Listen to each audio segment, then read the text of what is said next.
So hello students, यहाँ पर हम लोग देखेंगे कि क्लास 10th का ज्योग्राफी यानी कि भूगोल का चैप्टर नंबर 2 है। और चैप्टर नंबर 2 क्या है हमारे पास? भूमि संसाधन।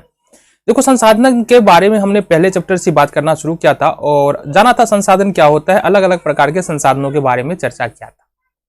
तो यहाँ पर अब हम आगे पहुंचे हैं चैप्टर नंबर 2 पर, और यहाँ पर जो हमको पढ़ना है ये पढ़ना है भूमि संसाधन के बारे में। मतलब भूमि या जमीन, जहां पर तुम्हारा घर बना हुआ है, जहां पर तुम चलते हो, जहां पर तुम खेलते हो, ठीक है। हमारा जो सभी काम होता है वो भूमि पर ही होता है। तो भूमि भी एक प्रकार का संसाधन है।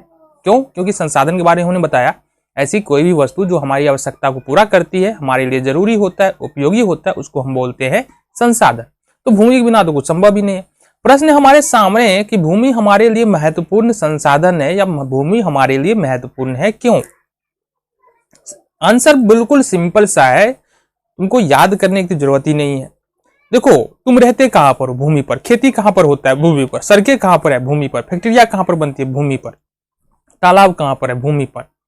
तो कुल मिला के जितने हमारे लिए जो भी जरूरी वस्तुएं हैं वो कहां पर पाई जाती है? वो भूमि पर पाई जाती है।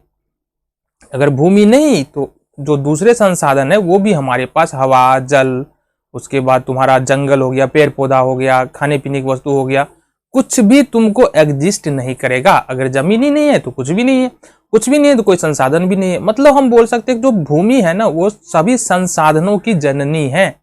सभी संसाधनों का जन्म जो है ना वो भूमि से ही होता है। अतः भूमि एक महत्वपूर्ण संसाधन है। ये तुम्हारा पहले नंबर का प्रश्न है।